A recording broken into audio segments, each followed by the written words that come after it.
Rim Jepun untuk kereta 4x4 guys.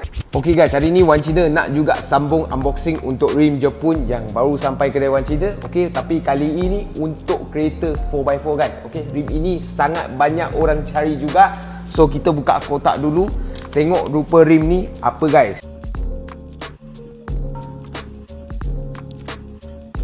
Okay guys, inilah rupa rimnya TE37XT. Ini adalah untuk 4x4 guys. Memang sangat jarang dijumpa di pasaran Malaysia. Okay, yang jumpa tiruan juga guys. Okay, kita boleh nampak finishing dia adalah hitam mati, dipanggil Blast Black daripada Race. Okay, so rim ini adalah forged, sangat ringan juga dan tahan.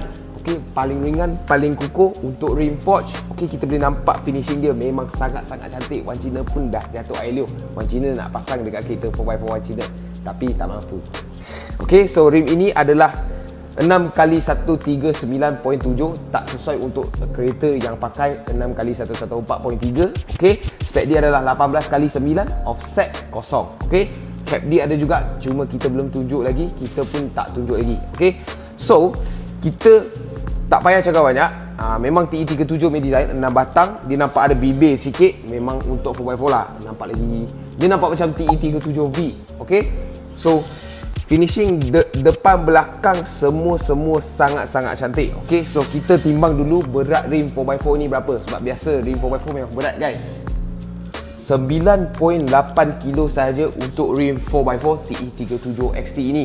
Okay, macam tak ringan sangat kan? Tak boleh kata ringan sangat sebab ini adalah untuk kereta 4x4. Dia nak muatan berat tu semua dia boleh tahan. Itu sebab dia 9.8 kilo. Dah kira sangat-sangat ringan untuk rim 4x4 guys. Okay, so inilah rupanya. Ada ready stock dekat kedai Wan Cina. Kalau nak cari ni, boleh cari Wan Cina. Itu saja untuk video kali. Kalau korang suka video kali, tolong like, share dan komen kat bawah apa yang korang nak tengok seterusnya. Macam biasa, cari Wan Cina. Thank you guys.